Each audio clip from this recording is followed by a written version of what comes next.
Hello everyone, this is me Robinson Aftab. और आज हम बात करेंगे कि कुछ जो करंट मार्केट में जो रिसेंट क्रैश आया हुआ है ना मार्केट में, वो किस वजह से आया है। सबसे पहले उस वजह को आपसे डिस्कस करते हैं एंड देन आगे क्या होने वाला है, क्या एक्सपेक्टेड है कि क्या हो सकता है।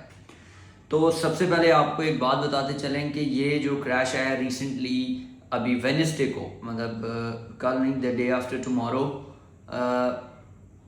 वेडनेसडे वाले दिन आई थिंक इवनिंग के टाइम इंटरेस्ट रेट का डिसीजन आना है, जिसमें एक्सपेक्टेड क्या है कि इंटरेस्ट रेट 75 बेसिस पॉइंट या 0.5 बेसिस इंक्रीज किया जाएगा ना। मतलब एक्सपेक्टेड है कि ये इंक्रीज होगा 0.5% या फिर 75 बेसिस पॉइंट। अब क्या होता है, 50 बेसिस होते हैं, 25 बेसिस होते हैं, 75 बेसिस होते हैं, इसका किसी को आइडिया नहीं, ये एक्सपेक्टेड होता है। अगर तो ये एक्सपेक्टेड से नीचे आएगा तो ये पॉजिटिव होगा, अगर ये एक्सपेक्टेड से ऊपर आएगा तो ये नेगेटिव होगा, और ये एक्सपेक्टेड आ जाए तो इट मीन्स नो इफेक्ट। और नो इफेक्ट का मतलब इस करंट सिचुएशन में नो इफेक्ट का मतलब पॉजिटिव होगा कि लोग ज़्यादा इसको पॉजिटिवली लेंगे, क्योंकि लोगों को पहले ही अंदाज़ा हो जाता है, जो बायर और सेलर्स होते हैं उनको ये तो अंदाज़ा है कि 75 बेसिस पॉइंट इंक्रीज़ किए जा सकते हैं, पर श्योरिटी किसी को नहीं। लोग इस चीज़ से डर रहे हैं कि क्या इस मतलब 75 से ज़्यादा इंक्रीज तो नहीं किया जाएगा इन फ्यूचर। अब देखना ये होगा कि फेड जो है वेडनेसडे को अनाउंस क्या करती है, क्या नेक्स्ट आने वाले दिनों में ये और इंक्रीज किया जाएगा। लेट्स से ये तो ठीक है, 75 बेसिस पॉइंट इंक्रीज कर देते हैं, नो प्रॉब्लम, इसका इम्पैक्ट भी आ गया मार्केट के ऊपर। अब इसके बाद क्या होगा ये देखना है कि क्या ये एक और हाइट्स की तरफ जाएगा, मतलब रेट हाइट्स और होंगे। अगर तो और होंगे तो मार्केट को एक क्रैश और मिलेगा जिस दिन ये डिसीजन आएगा, और उसमें अगर फर्दर पूछा जाता है, फेड के चेयरमैन से सवाल किया जाता है मीडिया सेल की तरफ से, और वो अगर कुछ इशारा देते हैं कि जी इंक्रीज हो सकता है, तो याद रखिएगा कि उसी दिन मार्केट क्रैश हो जाएगी। और पॉसिबल है कि 15,000 और 14,000 13,000 तक मार्केट जा सकती है ना। ये चीज़ें तो एक जगह हैं। अब ये देखें, ये सारी मतलब कंडीशंस हैं कि अगर वो आगे, अगर वो ये देते हैं पॉजिटिव साइन कि नहीं ये हमारा लास्ट हाइक होगा इस साल, हम मतलब लास्ट जो अब क्वार्टर आएगा उसमें हम इंक्रीज नहीं करेंगे, या गवर्नमेंट से इंटरवेंशन करती हैं कि नहीं भाई अब इंटरेस्ट रेट बहुत ज़्यादा हाई हो चुका है, प्राइवेट सेक्टर के ऊपर लोड आता है जब इंटरेस्ट रेट हाई होता है, स्टॉक मार्केट्स क्रैश करती हैं, ठीक है, डॉलर स्ट्रांग होता है, पर फेड मजबूर है ना। फेड खुद भी नहीं चाहता रेट इंक्रीज करना, पर वो मजबूर है क्योंकि डेटा इतना पॉजिटिव है, उनको करना पड़ता है। ये एक मतलब रूल है, एक रूल सेट है ना, तो ये करना पड़ेगा, उनको इंक्रीज तो करना पड़ेगा। अब देखना क्या है कि सबसे पहले चीज़ ये देखनी है कि ये वेडनेसडे वाला डिसीजन कैसा आता है, उसके बाद हम डिसाइड करेंगे कि मार्केट के ऊपर इम्पैक्ट क्या आएगा।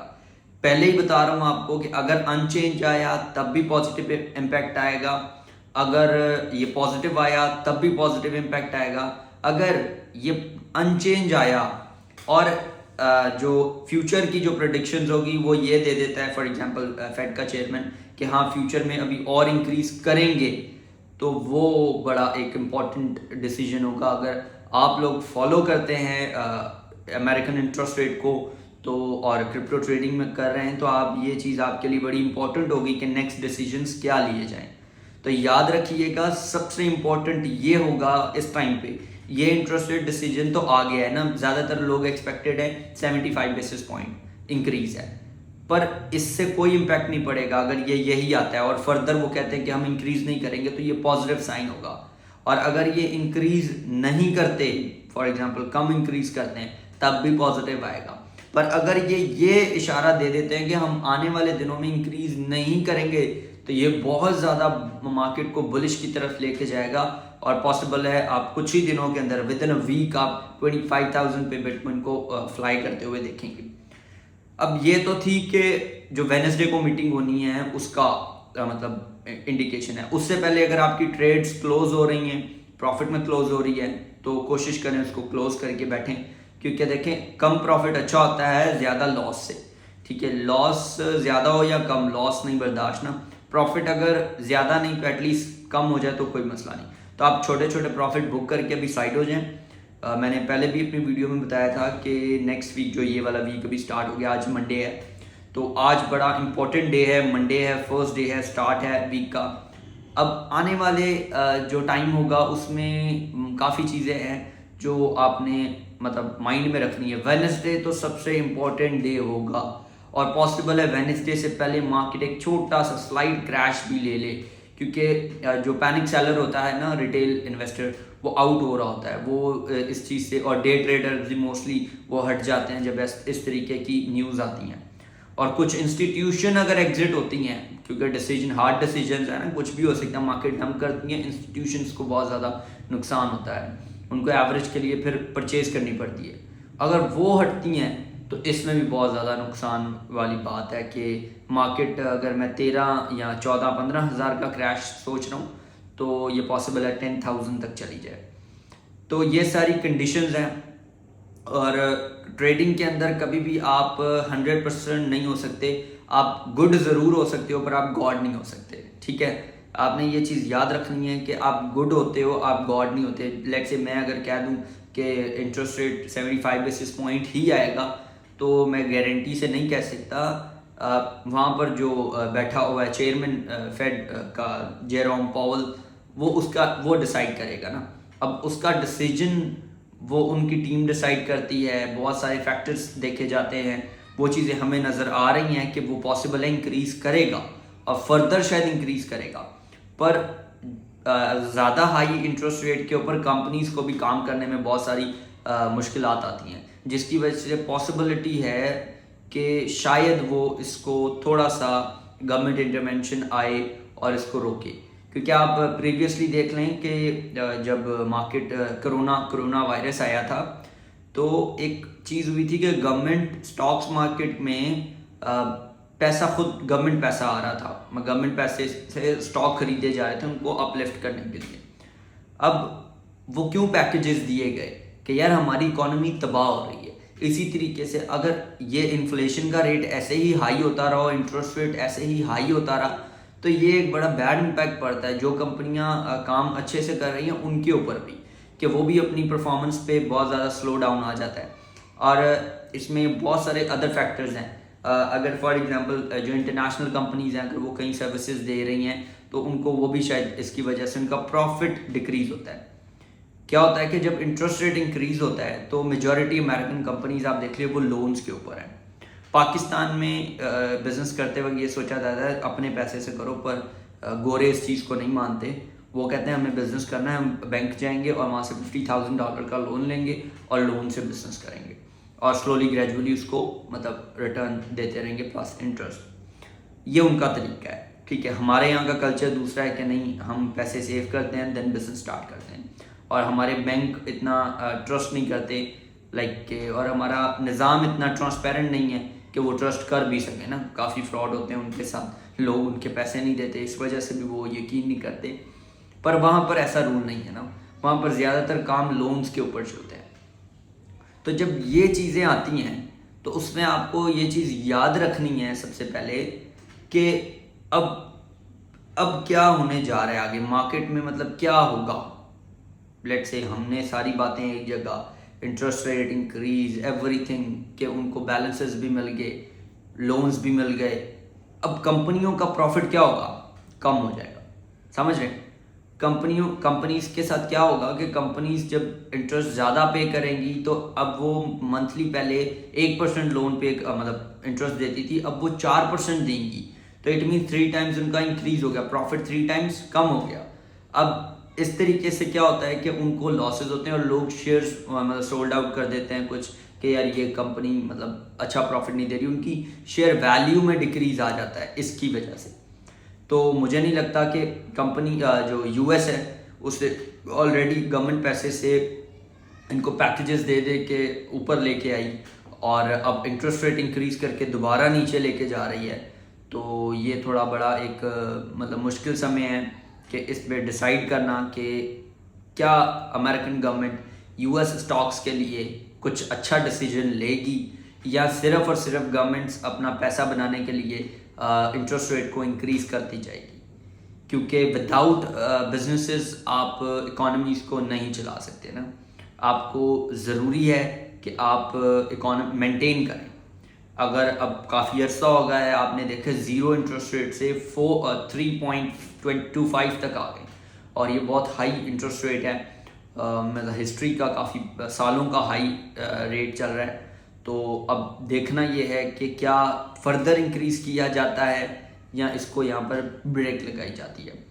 और अगर हमसे कोई हमारी राय ले तो हम डिसीजन ये है कि पॉजिटिवली आप डील करें इसको, कि इंटरेस्ट रेट को कुछ टाइम तक इधर स्टेबल रखना होगा आपको, क्योंकि आपकी दूसरी जो एक्टिविटीज़ हैं वो भी डिस्टर्ब ना हो।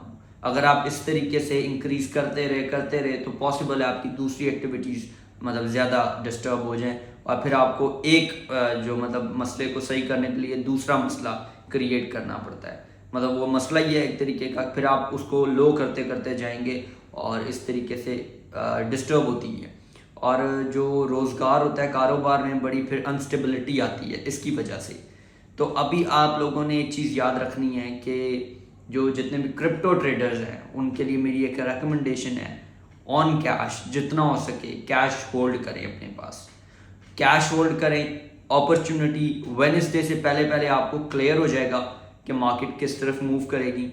और फर्दर अगर FOMC की मीटिंग भी है, आई थिंक कल है शायद तो वो भी बड़ी इंपॉर्टेंट होगी। इंडिकेशन थोड़ी सी मिल जाती है, आइडिया हो जाता है कि यार क्या होने वाला है, कि फर्दर इंक्रीज किया जाएगा या नहीं किया जाएगा। ठीक है, तो देखते रहिए कि अब क्या होता है। बाकी हमारी उम्मीद है कि आप सब प्रॉफिट बनाएं, और हमसे जितनी हेल्प हो सके हम आप तक मतलब पैगाम पहुँचाएँ कि आप ये डिसीजंस लें ताकि आप उससे बेनिफिट ले सकें। और कुछ ऐसे कॉइन्स हैं जो मार्केट के अगेंस्ट चलेंगे, पहले भी बता चुका हूँ, लूना सी, ANC, ETC को हम अब एग्जिट करते हैं अपने मतलब जो मार्केट के अगेंस्ट ही चलेगा। लाइक मार्केट पॉजिटिव है नेगेटिव है उसको फ़र्क नहीं पड़ता ETC को, पर अब समझे उसको आउट कर दें, क्योंकि अब वो जो एक डिसीजन था वो फिर कभी आपको समझाएंगे, बहुत लंबी वीडियो हो जाएगी। अब अलबत्ता लूना सी और लूना और ANC, MIR ये जो है मार्केट के अगेंस्ट जाएंगे। लाइक अगर नेगेटिव है तो ये पॉसिबल है बूम करके पॉजिटिव हो जाए, और अगर मार्केट पॉजिटिव है तो पॉसिबल है ये 200-300 टाइम्स पॉजिटिव हो जाए। तो इसका कोई पता नहीं है, ये अपनी डायरेक्शन में जाएंगे, इनके ऊपर मार्केट का ये इफेक्ट नहीं पड़ेगा, क्योंकि ये बहुत ज़्यादा डीवैल्यूएट हो चुके थे। और स्टॉक्स का, क्रिप्टो का, सबका एक रूल है कि नीचे जब होती है प्राइस तो उसको ख़रीदा जाता है, और जब प्राइस ऊपर होती है तो उसको सेल किया जाता है। तो इनकी प्राइस बहुत ज़्यादा नीचे है, जिसकी वजह से बायर जो है वो अट्रैक्ट होता है ना। और कंपनी के पास भी कंपनी सप्लाई, ये बहुत अच्छी बात है कि कंपनी फर्दर सप्लाई इंक्रीज़ नहीं कर रही, और इस सप्लाई के ऊपर बैठ के सिर्फ अपने जो स्टॉक की वैल्यू है, मतलब अपने कॉइन और टोकन की वैल्यू है उसको इंक्रीज़ किए जा रही है। तो ये एक अच्छा डिसीजन है कंपनी की तरफ से, एंकर हो या फिर लूना सी हो या फिर मिरर प्रोटोकॉल। बाकी अगर मज़ीद बात करें कि किस तरीके से मतलब आप जो स्मॉल इन्वेस्टर की, चले थोड़ी सी बात कर लेते हैं कि स्मॉल इन्वेस्टर्स किस तरीके से $100 वाला इन्वेस्टर जो कि पाकिस्तानी 25,000 रुपये से बिज़नेस स्टार्ट कर सकता है, उसको एक स्टेबिलिटी लेके आनी पड़ेगी। कि कौन सी स्टेबिलिटी, कि उसने डेली $5 कमा लिए तो अब वो और लालच ना करे। देखिए ज़्यादातर लोग मरते ही इस चक्कर में हैं कि वो $5 कमाने के बाद वो ये सोचते हैं कि अब मैं एक्सपोर्ट हो गया हूँ, अब मैंने $5 के $10 कमा लूँ तो कितना अच्छा होगा यार, $5 नहीं छोड़ $10 कमाता हूँ। ठीक है, वो ट्राई में क्या होता है कि वो अपना बड़ा लॉस कर लेता है। तो ये गलत है। आपने जब अगर टारगेट बनाया $5 तो छोड़ दें, मार्केट ऊपर जा रही है नीचे जा रही है, आपको अपॉर्चुनिटी मिलेगी, आपके नसीब में जो लिखा हुआ है वो आपको मिलेगा। पर अगर आप इस तरीके से मतलब लालच करेंगे तो पॉसिबल है जो आपके पास है वो भी मार्केट आपका हजम कर लेगी। तो कोशिश किया करें कि $5 अगर टारगेट है आपका तो $5 अचीव करने के बाद आप छोड़ दें, मोबाइल ऑफ करें, ट्रेडिंग ऑफ करें, रख दें और एंजॉय करें। वो $5 आपके ही हैं, ठीक है, कहीं नहीं जाते। 100 भी आपके ही हैं, कहीं नहीं जाते। लॉस से अच्छा प्रॉफिट है, ठीक है, मैं बार बार बताता हूँ, लॉस से अच्छा प्रॉफिट है, भले $5 हो, पर लॉस $1 का भी अच्छा नहीं है, ठीक है। तो इसलिए आपने करना सिर्फ ये है कि जब एक टारगेट सेट कर लिया 100 पे $5 डेली बनाने, तो $5 बनाने के बाद क्लोज बिल्कुल बंद कर दें, ठीक है। और अगर आपके बैलेंस लेट से ज़्यादा है, लेट से 500 है और इससे भी ज़्यादा है, तो आप सेफ्टी ज़्यादा लेते हैं, क्योंकि इतना बड़ा रिस्क अगर एक दिन में कोई लॉस हो जाए तो वो बर्दाश्त नहीं करेगा। $100 पे भी अफोर्डेबल होता है, इसलिए 100 पे $5 कमाना एज़ कम्पेयर ईजी है, और 500 पे $20 कमाना या $25 वो थोड़ा मुश्किल हो जाता है, क्योंकि आप $500 को रिस्क के ऊपर लगाते हो। तो कोशिश $500 पे आप $10 या $12 एवरेज कमा सकते हैं, अर्न कर सकते हैं। तो कोशिश कीजिए कि मैनेज कीजिए, तरीक़ेकार देखें, हर कुछ ट्रिक्स होती हैं, ट्रिक्स एंड टेक्निक्स हैं जिनको यूज़ करके आप पैसा कमा सकते हैं। तो देर नहीं करें, कोशिश करें कि अभी डिसीजंस लें, और किसी भी काम में आप रिस्क लेते हैं तो कैलकुलेटिव रिस्क लें। आपको पता है कि यार मैं $10 का लॉस बर्दाश्त कर सकता हूँ, तो आप $10 का रिस्क लें। फिर आप लालच में आके 100 को 100 लगाने की कोशिश ना करना, जब वो 25 दिन में पैसा डबल वाली कहानी ना करें।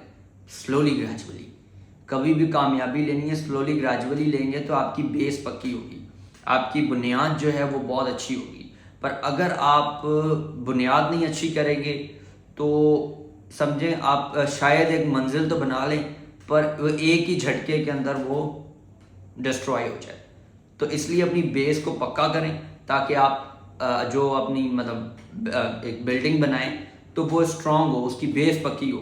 फिर 100 झटके आएंगे, आपको कुछ फ़र्क नहीं पड़ेगा, ठीक है। Thank you so much.